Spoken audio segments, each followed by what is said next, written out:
Howdy, this is the Views from the Shop podcast. I'm your host, your one and only host, Tim Miller, and today it is Monday, December 16th, 2024, and I wish you a very, very, very happy Barbie and Barney Backlash Day. Today's show is, of course, exclusively presented by College Basketball Analytics. You can go to cbbanalytics.com right now, sign up for a free account, and you can sign up for a paid account using the code SHOT. That's SCHOTT, SHOT, short for Views from the Shop podcast, to get an entire month free. Today we are covering Ohio State's matchup with Valpo. You're probably listening on Tuesday. You're definitely watching on Tuesday, as that video will not be out until Tuesday morning. But if you are here on Monday night, maybe catching some Monday Night Football or some college basketball or whatever else you may be doing. Maybe you're going to the gym, going for a walk, reading a book, doesn't matter. Appreciate you being here today. Our last show, the Auburn Ohio State recap show that went live on YouTube, did really, really well. So thank you for that if you were a part of it. Please, of course, find us on YouTube. Like the video if you're watching there, and make sure you're subscribed. And of course, wherever you get your podcast, you should make sure you're subscribed too, because regardless of how this Ohio State basketball team does, we will be here recapping and previewing every single game, and of course, covering the Buckeyes year-round, no matter what. And of course, one other request. A lot of people have done it. I request the too long didn't read version is, give me a 5-star review on Spotify specifically. If you have already, shoot me a screenshot. I'll enter you into the drawing. If you haven't yet, please do. If you have, and you happen to take a significant other's phone, or you encourage some friends who are on Spotify to give a 5-star review, send me proof. I will add you into the drawing to win one of two $25 gift cards to Raising Cane's. Again, TLDR version. Some people who disagree with the opinion I had, who never listened to the show, spammed the show with 1-star reviews. We need to get that rating back up on Spotify. I took that personally. I took it very personally. You can listen to the Auburn preview episode, the very beginning of that, to hear the whole nitty-gritty story on that. But I'm not going to recount that again here. So today we're going to cover Ohio State's game against Valpo. The Buckeyes took a huge loss to Auburn over the weekend. The Rumps, maybe a little raw still from the spanking that was received at the hands, or the paws, of the Auburn Tigers on Saturday afternoon. It was not fun. It was not a good time, but we're past it now. Buckeyes will take on Valpo, and then they'll take on Kentucky later on in the week. So let's get into the Buckeyes taking on Valparaiso. This game, a little personal, I would say. Jake Diebler, of course, played there. He coached there as well. That's where he started his career in the college basketball world. And, of course, it makes sense. It's his first time as a head coach at Ohio State, first time in his career as a head coach. He says, hey, let's take on Valpo. A little bye game. Not sure if it's actually truly a bye game. I'd have to look it up. Not sure about the distance, if Ohio State even has to pay Valpo all that much to come to Columbus, but Ohio State is going to take on Valpo. That game, I personally don't even know the time or the TV yet. So let me find that for you really quickly here, because that shows how well I cover this team, apparently. Some would say I don't cover the team well. That's okay. Ohio State will take on Valpo.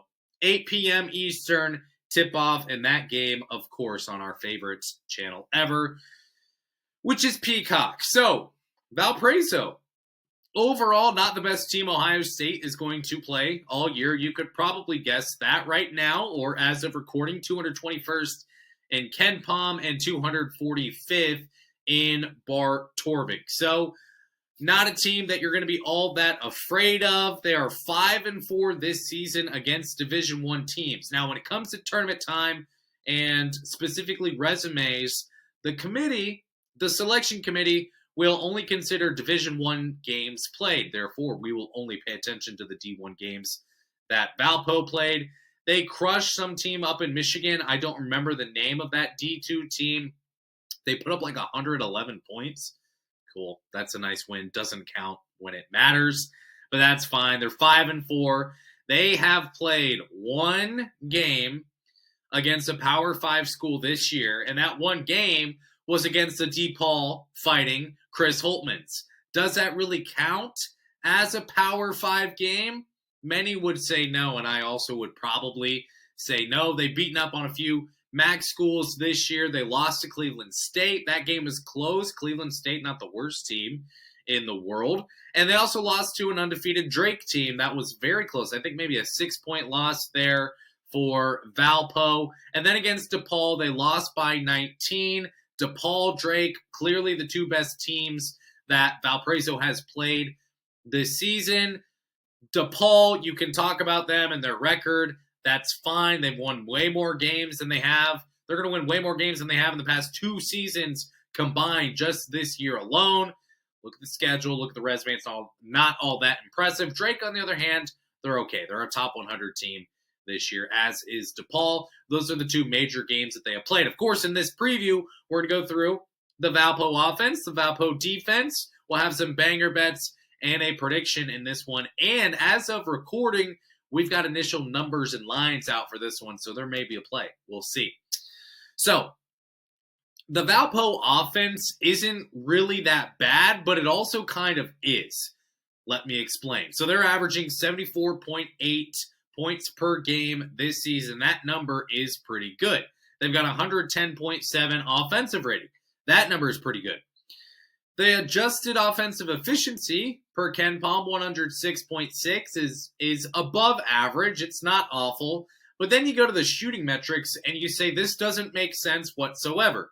They're shooting 40.9% from the field this season and 31.4% from the three-point line. So, how does this team score that many points when they're that bad at shooting? And it doesn't take a mathematician to figure this out. Luckily, I've done it for you.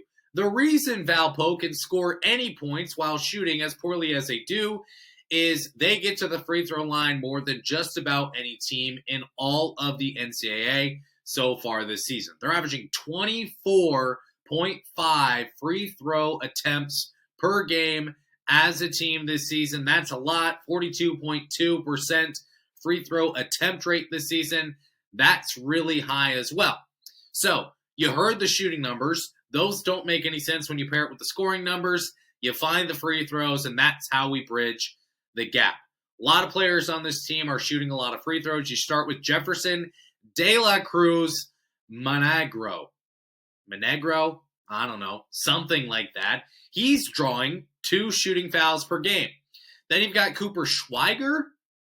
Not sure if that's not how you pronounce the last name. Tyler Schmidt, Devon Ellis. All of those players are shooting at least 1 free throw, or sorry, not shooting at least, drawing at least 1 shooting foul per game. So that's not even counting your bonus or your and ones necessarily, or your double bonus fouls that you're drawing. This is simply when you're shooting, getting fouled. 4 players are averaging drawing more than 1 shooting foul per game. So that's how you get to the line. You got De La Cruz, Monegro, you got Schmidt, you got Ellis. All of those players, 15% or higher shooting foul drawn rate, according to College Basketball Analytics. You will never find that stat anywhere else, is my guess, other than College Basketball Analytics. That's why we're pro CBB Analytics on this show. I believe that was a fire truck. If you heard it in the background, a fire truck just zooming by my home. My home not on fire, as of last checking. So as a whole, Valpo shooting fantastically from the free throw line as well. So it's one thing to get there. It's also something to take advantage of it.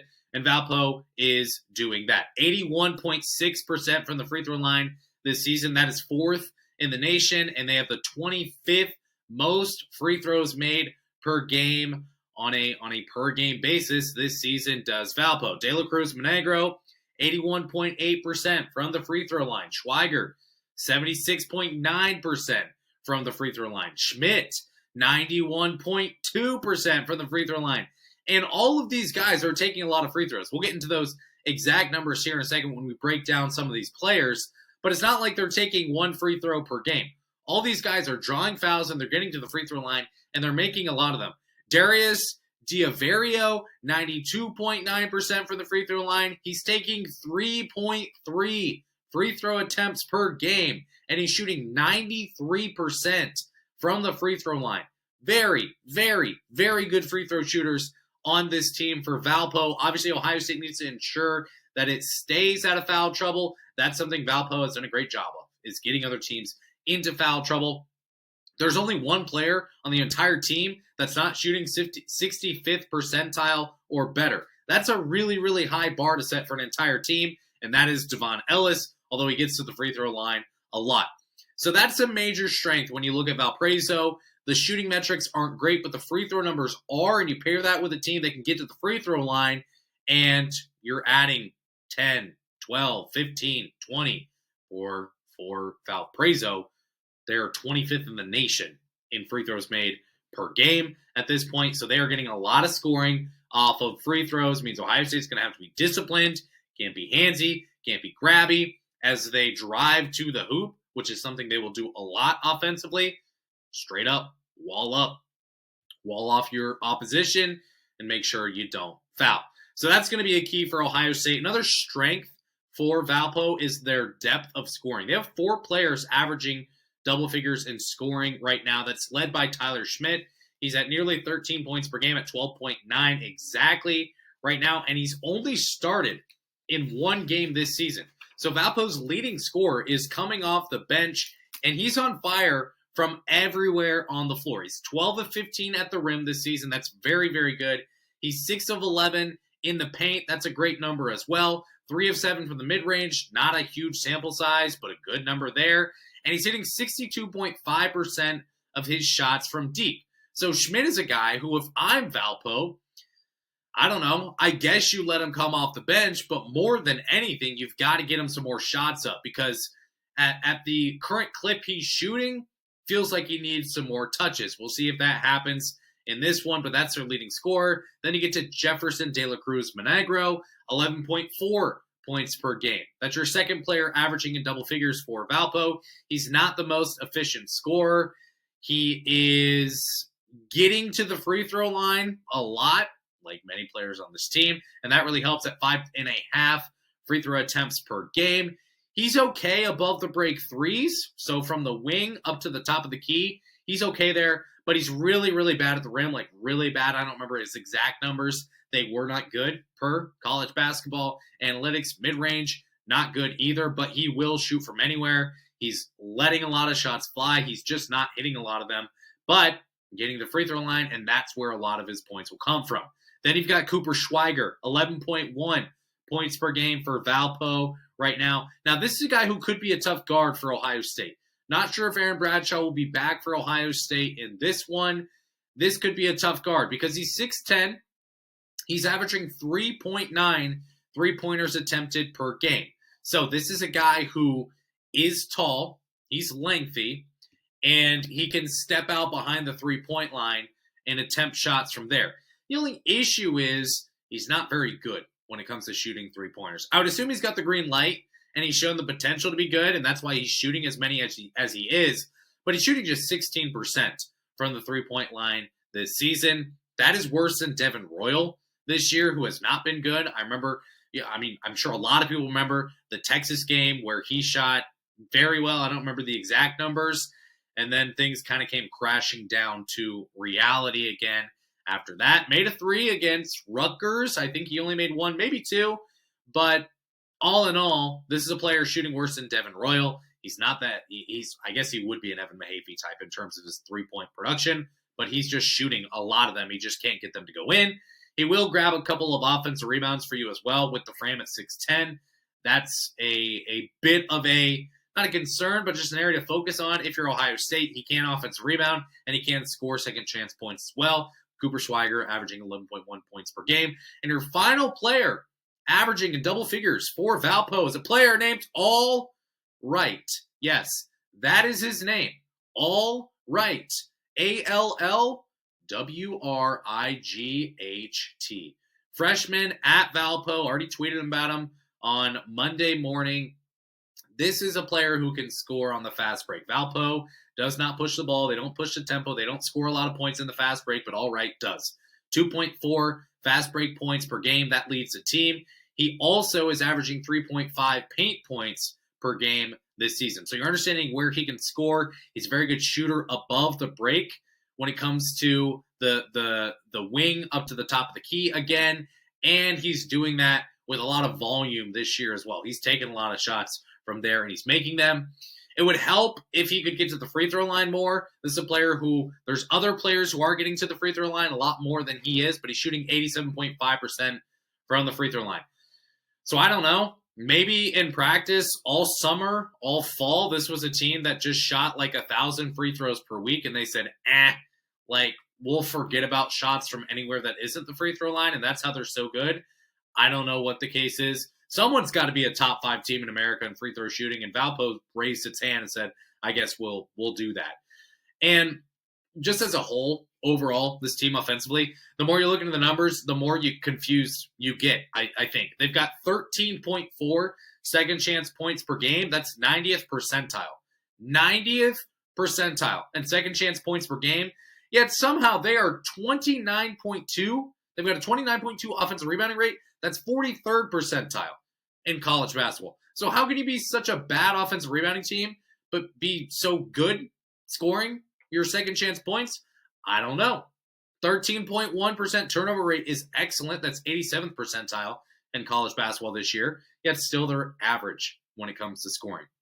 So that's Valpo. That's the good with their offense. The bad is their shooting.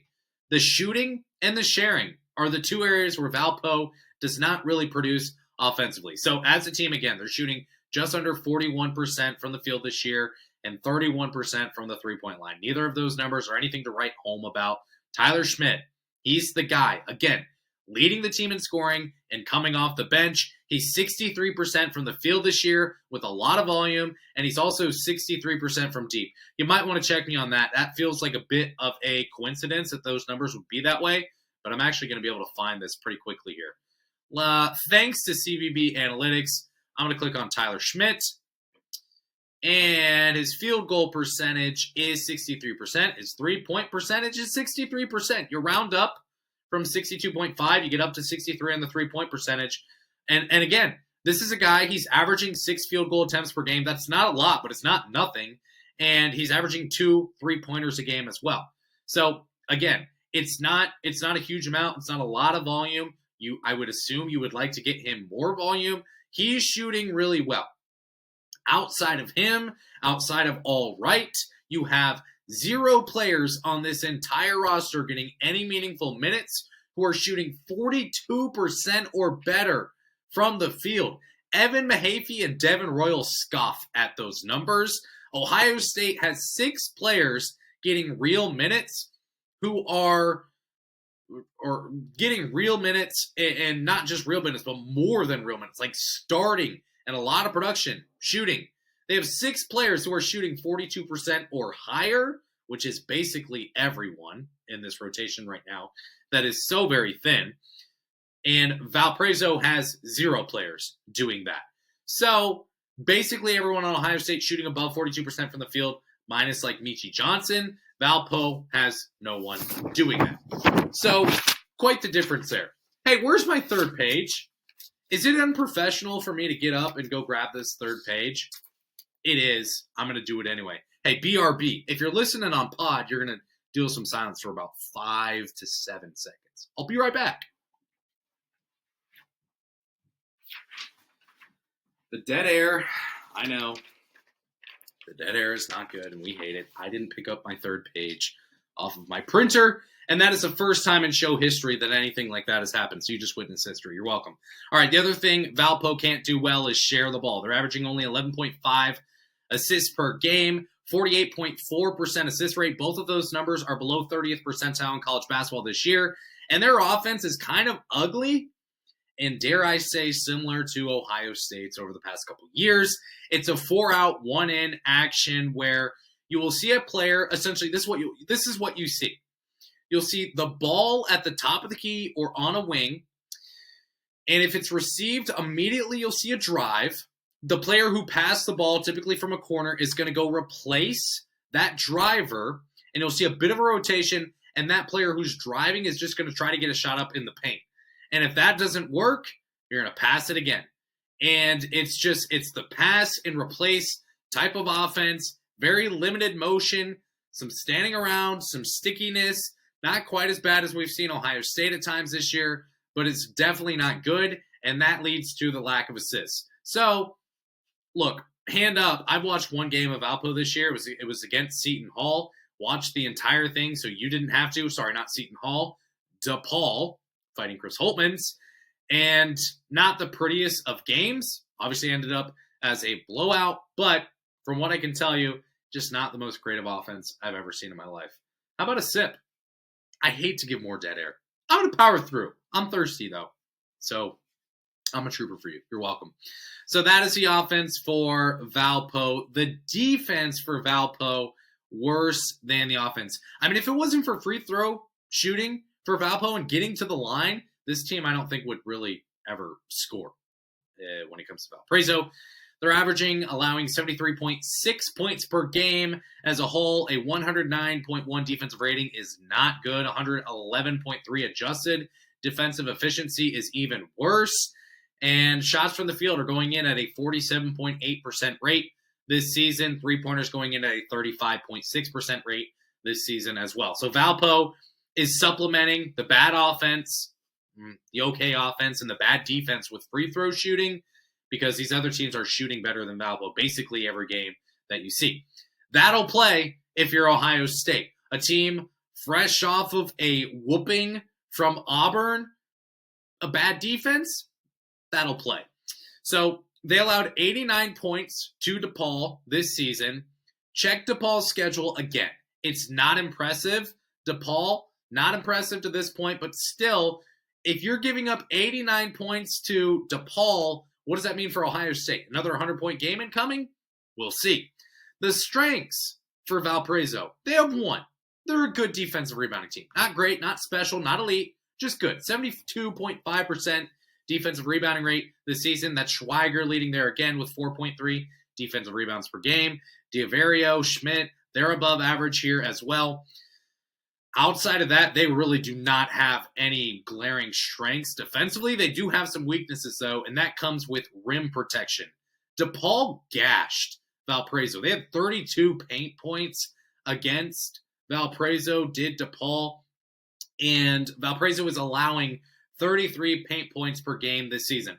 That's not good. First of all, you'll see some teams who can spread out Valpo, and they'll want to do that because Valparaiso just does not have the depth or the height to be able to play with teams at the rim. You're seeing Schweiger, who stands at 6'10". Outside of that, you've got way too many players, 6'3", 6'4", mixed in the lineup, mixed in the rotation. Then you do have guys who are 6'7", 6'8". Let's just go through the team overall in terms of their height. And I'm going to sort this by minutes, thanks to college basketball analytics. So your leading minutes getter is 6'3". Then you've got Schweiger at 6'10".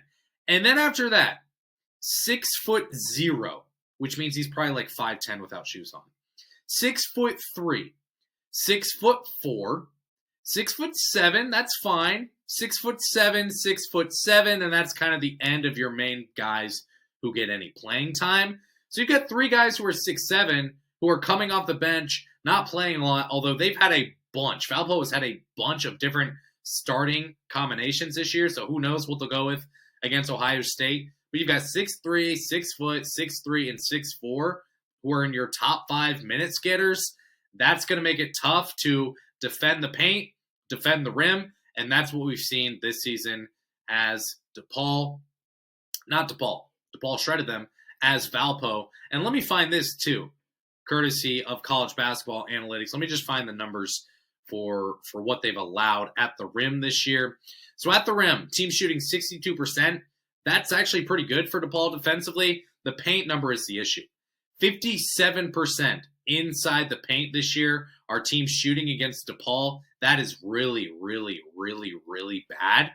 DePaul just not defending the paint, not defending the rim, all that great. All right.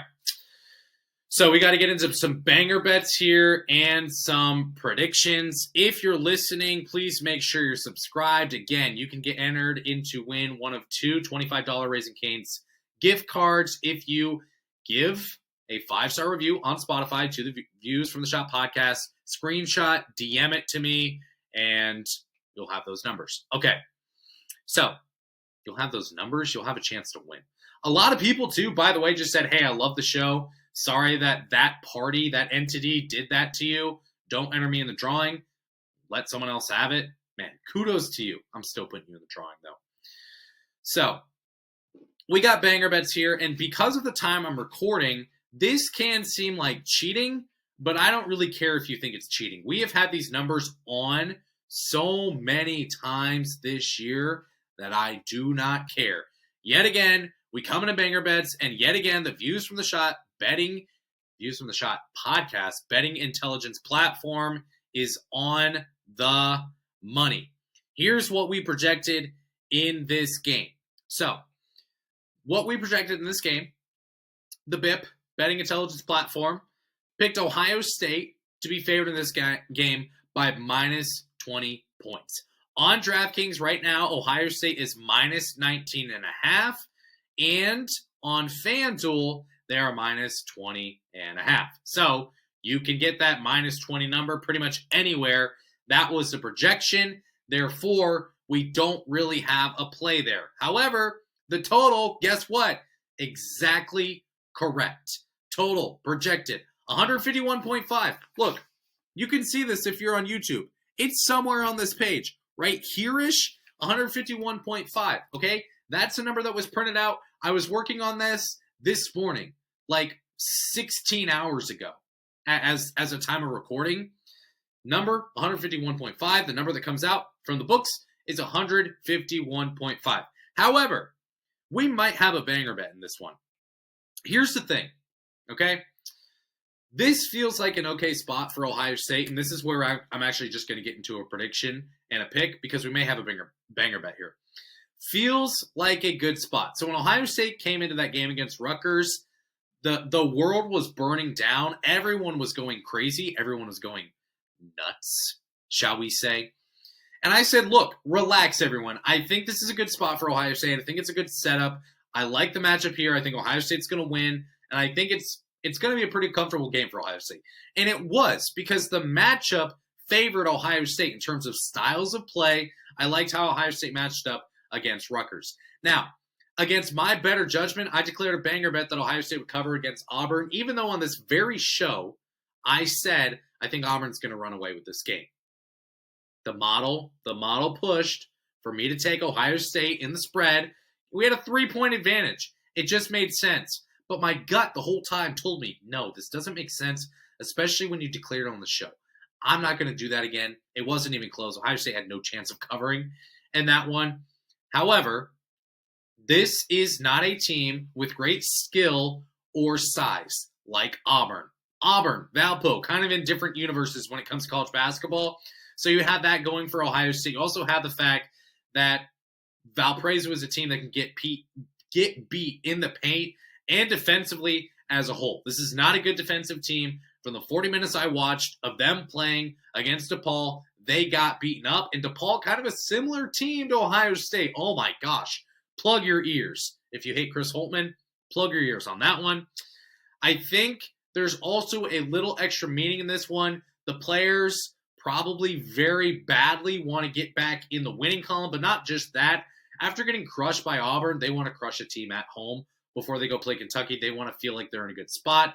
So there might be a little extra meaning with the Diebler connection as well. That said, there is something that I'm leaning toward here, and we'll see. Actually, no. Let's do it right now. We're going to declare a banger bet.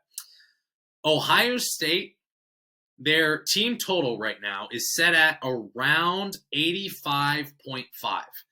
And I think that if Ohio State gets Aaron Bradshaw back especially, you have that combined with the fact that this is a classic play up game, not play down to your level of competition, like I said, for Ohio State. And this is just not a very good defense. For all that reasons, I kind of like Ohio State to go over 86.5 points.